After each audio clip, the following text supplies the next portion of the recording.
Welcome everybody to another episode of Waiting Wisdom, and today with Lucinda Ewan on the banks of the River Tweed. And very fittingly, we're going to talk about salmon fishing, right, Lucinda? Yeah, absolutely. You are one of the fewer women, I'd say, in the game of salmon fishing. How long have you been salmon fishing? I've actually only been doing it for around a decade now. I started down in northeast of England and developed a love for spear casting and things like that, and it just kind of grew from there. And I do fish for other species, but I just can't help but come back and target the salmon. There's just something very magical about the species. Yeah. It's really interesting journey and things. So. And do you mostly teach women or is it mixed groups? So it's changed. So I decided to do a teaching qualification. It was kind of in COVID time when we were getting on the river, so I'd spend lots of times just out practicing and things like that. And what we've noticed is that there's more and more women coming through the sport now. It still is quite male dominated, but we're definitely seeing more females coming through and giving it a go. So I decided to do a teaching qualification, and now I have probably a 50-50 mix of both females and male. Quite a good number because, like you're saying, from my perceptions, often still more men doing it. Yeah, it is. So what we kind of do now is I do things like ladies' days and stuff like that, which have proven to be very successful. We had one here last year on the Tweed at North Walk, and it was really good fun. And women can just feel really comfortable and learn from other women. And a lot of people will agree, even the guys, that women do actually learn better. They listen, they digest it much quicker, so it's probably the easier people to teach. I had other people say that women are also more supportive amongst each other, whereas men often, they try to be the best. They try to cast the furthest. I think that's when they kind of get problems with the guys, because obviously guys have the big masculine thing, and I'm just going to chuck a big line, where women can just be a bit more relaxed and realize that for some reason, people always think you need to cast as far as you can to catch a fish, or they're wading up to the chest, and it's like really the fish is probably going to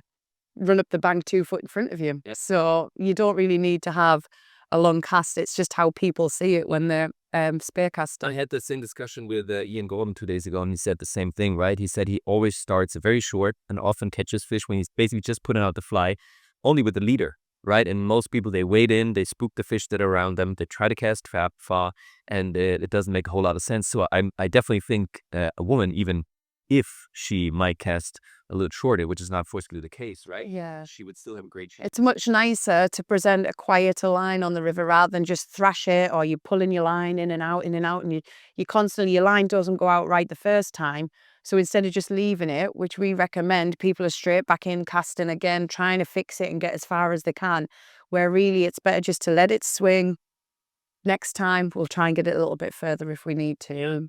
And when you teach women in particular, are those mostly women that have fly fished, for example, with a single hand rod before and then want to learn spey casting, or do they go straight to the double-handed? No, I tend to find a lot of the females that I've been teaching are coming in straight brand new fly fishers who have kind of, whether the partners have fished and they thought, oh, I'm a little bit curious, or we get a lot of ladies from sort of like shooting backgrounds, things like that, who maybe have done things like gun loading and stuff like that, and thinking, oh, do you know what it is? I want to find another sport where I can kind of get involved more. So yeah, they come through as beginners, and it's kind of progressed from there. Nice. Let's talk a little bit about the tackle you use in salmon fishing. We see a lot of, the big rods on the wall. Is that something you would start out with, or is a little shorter maybe a little easier for people? No, rods are very modern now compared to what they were kind of 20, 30 years ago. The market's progressing all the time. The materials they're making, the rods are much lighter. The action of the rods have changed and things like that. So what we use for the salmon fishing mainly is a double-handed rod. As you can see, I don't know if you can see in the camera, but you've got your bottom cork section and your top, that indicates it is a two-handed rod. Usually when somebody's starting out, I kind of give them a rod around 13 foot. They do vary from around 11 foot and they go up to kind of 15, possibly 16 foot, which is quite big. So you want something, I usually say sort of 13 foot, 14, a push. Something, and then you've got your weights of your rods. So rods will come like 8, 9 weight, 9, 10. 10, 11 weight. So I usually work around the 8 or 9 mark for myself as a female. I find that's a nice comfortable weight of the rod. Something with a nice soft kind of medium soft action rod. Yeah. Just something that makes the casting a bit more easier for you. I mean, lines and things have changed now. Back in the day, you hear a lot about the spare lines. Them lines are really long lines, 50 foot plus. They're quite hard to cast for beginners. So as the market's changed now, we kind of have three categories. You have your cadget category, your Scandi lines, and then you have your spare lines. So for a lot of our beginners, we do tend to use what's called the Scandi lines. They're really nice lines to use. They're not too long. They're not too short. Although maybe with the Skagits, they are changing from when they first came on the market. So when would you use a Skagit line? We kind of recommend them for the spring fishing. When we want to fish heavy flies, heavy tips, we want to get it down. I always kind of think of a line as the shorter the line moves more weight. So as the line gets longer, you need to be moving less weight on the end of that, if that makes sense. Yeah. So spare line's really nice for the summer when you've got big long floating leaders and nice little dressed flies. So yeah, the Scandis are good. It's a middle market, good all round out. Skagit is sort of the shortest. Yeah, so you've got your Skagit, very popular in America and things like that. It was developed over there for the steelhead and stuff like that. But for the salmon here, definitely the Scandi lines. We put a lot of our beginners on them. So And when you say 8 or 9 weight for you personally, is that a regular? it's all to do with the grams of how many grams is in the line for how many the rod works with. So what you'll do is, if to keep it really simple, you walk into a fish and tackle shop, you go, I want to buy a salmon setup. Everything will come with number grading. So if you pick a reel up, it'll come with a rating of a 8, 9 weight, 9, 10 weight. So then you need to match it up, usually above the cork section. They'll have the weight of the rod on there, and you'll get like what's known as an AFTM rating as well. So that would break it down. Sometimes it'll explain to you what size line you need if you're using a spare Scandi or Skagit. So it gives you a rough area. For example, kind of around 9, 10 weight, I think it's about 38 grams. That's designed to hold something around there. And then after that, obviously with the salmon fishing, we always fishing at different heights. People always talk about flies, but for me, height's important. Interesting, yeah. Yeah, I would always, somebody said you're going to fish, I would look, right, what height do I want to be fishing at? And that's kind of guided. We kind of go off looking at the time of the year. The water temperature is very important. And then obviously we look at the river level itself. As you know, we've had a really, really dry spring here. So water levels are extremely low. There's no need for us to be getting down deep at the moment. And then what we do is, when we're looking at the depth, how can we get that fly down? So we can use two methods. We can use what's called sinking tips or poly leaders. Yeah. And then we use the flies. Obviously, we can get tube flies, which can be brass, copper, tungsten, which we can also use that to get the fly down. So as a general rule, when we're fishing in the spring, we start nice and deep. As the water temperature rises and we come into summer, we do start to fish a little bit higher in the system. People will argue, is there a right or wrong way to do it? No, my advice is just get out and try. Yeah. Something's not working, try fishing it a bit higher.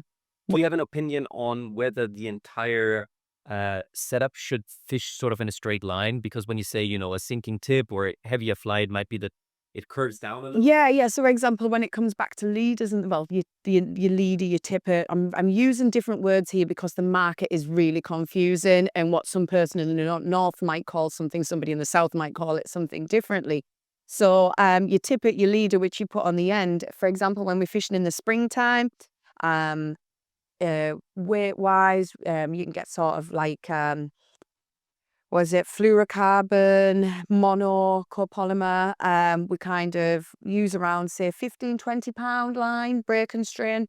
And then in the spring, I tend to keep mine quite short for that reason, so that when you've got your sinking tip, what you haven't got is this big long leader. So you imagine if we've got sort of 6 inch per second tips on, Yeah. and a corn, and then we've got this big long leader on, you're going to get a bit of a belly and a dip in that. So for me, I like to keep it nice and short for the heavier flies. As we're coming into the summer, I'll extend my leader and get it longer, then that it can accommodate sort of like dress flies and things like that. And you said, you focus on the depth you're fishing. Is there still a component when you go to a certain type of fly? As in, sorry, As in sort of in the spring you fish a smaller fly or a bigger yeah. fly? So general rule is in the spring, big flies, Yeah. big fish, get them down, get it in front of the fish. That's kind of what everyone says, and very popular colour. In Scotland is your kind of black and yellow colours, which prove very well in the spring. But then again, you're looking at the clarity of the water. If you've got colour coming through, you've got silt coming through, it's going to be hard for the fish to see. So yeah, you want a big fly on, but obviously as it comes through clearer and stuff like that, the fish is able to see it. I think it's more about aggravating the fish than anything else. The fish aren't feeding when they come in the river, so we're not there to try and give them something to feed. We're just trying to get there to kind of, Attention. yeah, like kind of say, we want to get in his face and he's going to go like, get out of my way. So we're there to aggravate and to get a response from him. Yeah, got it. Another thing that came to my mind is the fact that more and more brands nowadays try to cater to women specifically, right? Like with waders, wading boots. Do you think there could be something like a type of raw when it comes to Well, fishing? no, this is a really good subject actually, which I like to argue because we're trying to get more women in the sport and there's just not enough out there for women. When it comes, yeah, we've got 3 or 4 brands that'll make a female's waders. Okay, so we've got a wader, that's it. But sort of like a lot of my stuff I wear, it's just menswear for base layers. I just buy, well, to be honest, I don't even buy fishing brands. I find in the springtime, personally, I go and buy ski equipment from an outdoor stores and get thermal base layers, which do have women's sizes available. So yeah, I can get a women's pair of waders, but I mean, a wading jacket, okay, we get a little bit of tailor on here. Is it doing anything different to a men's? No. Would I like to see more female fishing apparel? Definitely. Definitely more female stuff out there. Caps, silly little things like caps. Our heads aren't as big as many as guys, and you end up having a great big cap on your head. So yeah, when it comes down to the rods, again, saying rods are designed now, you've got all these like rods with, we've got graphene and carbon. They're not necessarily really heavy. And the reason you're getting tired is probably because you're not casting so well. So my advice is get a few lessons. People go out, this is another one. People go out there, I'm going to be a salmon fisher, they'll go and spend thousands of pounds, buy the best of equipment, and they come to the river and you see it every day. They step out on the river, they've got the brand new rod, brand new reel. Whew, they can't cast it. Yeah. But then people are so reluctant to spend kind of 30, 40 pounds on a 1-hour fishing lesson, which is probably going to give them a much more enjoyable experience. I agree. I constantly have that discussion. I always tell my friends who want to go into fishing that it's much better to spend some money on a casting cushion.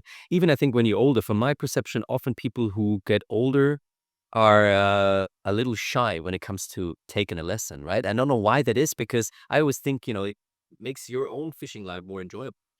I don't know really. Obviously, because I've only been teaching for a few years. I don't know whether it's a case of people are still like, oh, I don't want to be taught by a girl. I do think there's that factor out there.